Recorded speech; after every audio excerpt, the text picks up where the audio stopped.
بسم اللہ الرحمن الرحیم۔ وہ کام جن سے روزہ نہیں ٹوٹتا، عموماً سوال کیا جاتا ہے کہ ان چیزوں سے روزہ ٹوٹتا ہے یا نہیں، تو وہ ساری چیزیں ایک ساتھ میں ذکر کرتا ہوں جن سے روزہ نہیں ٹوٹتا اور ہمیں اس بارے میں شک اور شبہ ہوتا ہے۔ سرما لگانے سے روزہ نہیں ٹوٹتا۔ ہم سے کئی مرتبہ سوال کیا جاتا ہے کہ روزے میں سرما لگانا کیسا ہے، تو سرما لگائیں، بالکل کوئی اس میں حرج کی بات نہیں ہے۔ سرما لگانے سے روزہ نہ ٹوٹتا ہے نہ روزہ مکروہ ہوتا ہے، روزے پر کوئی اثر نہیں پڑتا۔ آپ ایک دفعہ نہیں 10 دفعہ سرما لگائیں، بڑے شوق سے لگائیں۔ دوسرا، سر میں تیل لگانا، ادھر بھووں پہ تیل لگانا، داڑھی میں تیل لگانا، جسم پر آپ تیل لگاتے ہیں، اس سے روزے کے اوپر ذرہ برابر کوئی فرق نہیں پڑتا۔ روزہ آپ کا بالکل صحیح ہے، درست ہے۔ روزے میں تیل بالکل لگا سکتے ہیں، سر پہ لگائیں، داڑھی میں لگائیں، مونچھوں پہ لگائیں، بھووں میں لگائیں۔ تو تیل لگانے سے روزے کے اوپر کوئی فرق نہیں پڑتا، روزہ بالکل درست ہوتا ہے۔ گرمیاں زیادہ ہوں تو ٹھنڈک حاصل کرنے کے لیے انسان غسل کرتا ہے، یہی ایک حل ہوتا ہے۔ تو غسل کرنا بالکل درست ہے، اس سے روزے کے اوپر کوئی فرق نہیں پڑتا، نہ روزہ مکروہ ہوگا نہ روزہ ٹوٹے گا۔ کئی بار غسل کرتے ہیں تب بھی بالکل اجازت ہے، کوئی اس میں حرج کی بات نہیں ہے۔ البتہ ایک چیز کا خیال رکھیں کہ ہم عام دنوں میں بسا اوقات غسل کرتے ہیں تو ہم منہ میں پانی لے کر صرف کلی نہیں کرتے بلکہ غرارے کرتے ہیں، منہ اوپر کی طرف کر کے غرارے کرتے ہیں، تو منہ میں پانی لے کے، تو یہ روزے کے اندر کرنا مناسب نہیں ہے، فقہاء اس سے منع کرتے ہیں۔ اس کی وجہ یہ ہے کہ خطرہ ہوتا ہے کہ پیٹ کے اندر یا حلق کے اندر پانی نہ چلا جائے، تو صرف کلی کرنے پر اکتفا کیا جائے۔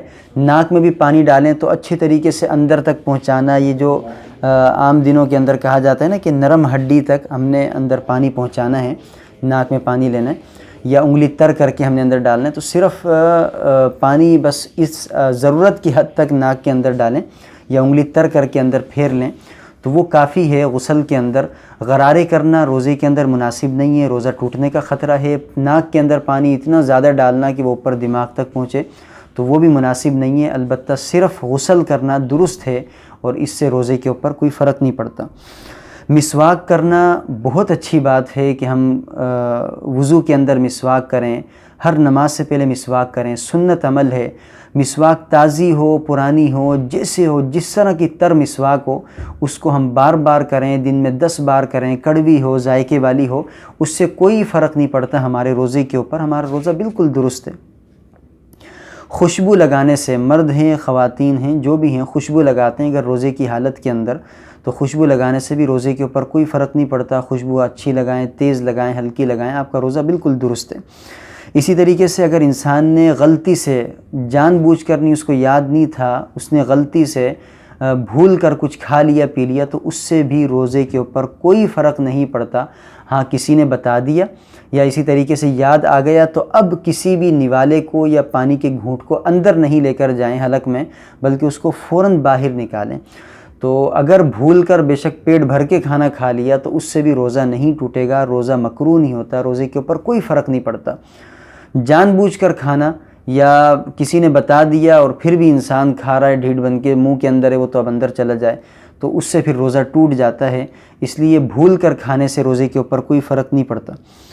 خود بخود انسان کو الٹی آ جائے، مطلب جان بوجھ کر کہ حلق کے اندر، ایک تو یہ نا کہ الٹی لانے کے لیے انسان حلق کے اندر یوں کرے یا ایسی گندی جگہ پر جائے کہ بھئی الٹی آ رہی ہو، کراہت ہو رہی ہے، اس کے باوجود متلی ہو رہی ہے، پھر بھی وہیں پر ضد کر کے بندہ کھڑا ہوا ہے کہ نہیں الٹی آج تو آئے گی تبھی میں یہاں سے جانے پہ قدم لوں گا، تو انسان اس چیز کے اوپر بضد ہو جائے تو یہ مناسب نہیں۔ لیکن اگر خود بخود طبیعت خراب ہے، متلی ہو رہی ہے، الٹی آ گئی، تو الٹی کے آنے سے روزے کے اوپر کوئی فرق نہیں پڑتا، روزہ آپ کا درست ہو جاتا ہے۔ خود بخود کے آنا، خود بخود الٹی کا آنا، اس چیز کو ذہن میں رکھیں۔ ہاں اگر انسان خود انگلی مارتا ہے حلق میں یا ایسی گندی جگہ پر جاتا ہے کہ وہاں پہ یعنی انسان کے اپنے عمل سے اس کی الٹی آتی ہے تو اس سے روزے کے اوپر فرق پڑتا ہے، وہ میں انشاءاللہ پھر ذکر کرتا ہوں۔ لیکن خود بخود اگر الٹی آ جائے تو اس سے روزے کے اوپر کوئی فرق نہیں پڑتا۔ الٹی باہر نکلے، آ کر واپس اندر چلی جائے تو اس کا حکم بھی میں انشاءاللہ آگے چل کے ذکر کرتا ہوں۔ انسان نے بغیر قصد اور ارادے کے، یعنی کہ اس کا ارادہ نہیں تھا، کہیں جا رہا تھا، گاڑی نے دھواں چھوڑا، رکشے نے دھواں چھوڑا، وہ دھواں اس کے حلق کے اندر چلا گیا، یا اسی طریقے سے خدا نخواستہ ایک نامناسب سی بات ہے کہ بندہ موٹر سائیکل پہ جا رہا ہے، مکھی اچانک منہ کھلا، مکھی اندر آ گئی، حلق میں چلی گئی، تو ایسے بھی اگر غلطی سے مطلب جان بوجھ کر نہیں، غلطی سے مکھی مچھر کوئی ایسا حلق میں چلا جائے، یا اسی طریقے سے دھواں حلق کے اندر چلا جائے تو اس سے بھی روزہ نہیں ٹوٹتا۔ اسی طرح انسان اپنا تھوک نگلتا ہے، منہ کے اندر تھوک جمع ہوا وہ نگل لیا، اس سے بھی روزہ ٹوٹتا نہیں ہے، روزے کے اوپر کوئی فرق نہیں پڑتا۔ دانت میں سے خون نکلا اور وہ خون حلق کے اندر نہیں جانے دینا، وہ حلق وہ باہر تھوک دینا، مطلب حلق کے اندر وہ تھوک کے ساتھ خون نہیں جائے بلکہ انسان نے باہر تھوک دیا، یا جسم کے باہری کسی حصے میں مطلب ہاتھ میں چوٹ لگ گئی، پاؤں میں چوٹ لگ گئی، جسم کے کسی حصے سے خون نکلا تو اس سے بھی روزہ نہیں ٹوٹتا، روزہ بالکل درست ہوتا ہے۔ اسی طریقے سے انجیکشن وغیرہ، جیسا کہ آج کل بھی کئی مرتبہ سوال کیا جاتا ہے، انجیکشن اگر لگایا جاتا ہے، چاہے رگ میں لگایا جائے چاہے گوشت کے اندر لگایا جائے، اس سے روزہ نہیں ٹوٹتا۔ ڈرپ لگوا لی، اس سے بھی روزہ نہیں ٹوٹتا، روزے کے اوپر کوئی اثر نہیں پڑتا۔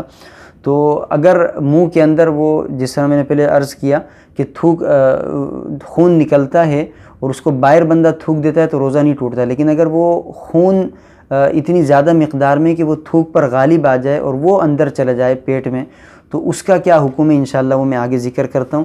لیکن صرف خون کے نکلنے سے اور اس کو باہر انسان نے تھوک دیا تو اس سے روزہ نہیں ٹوٹتا۔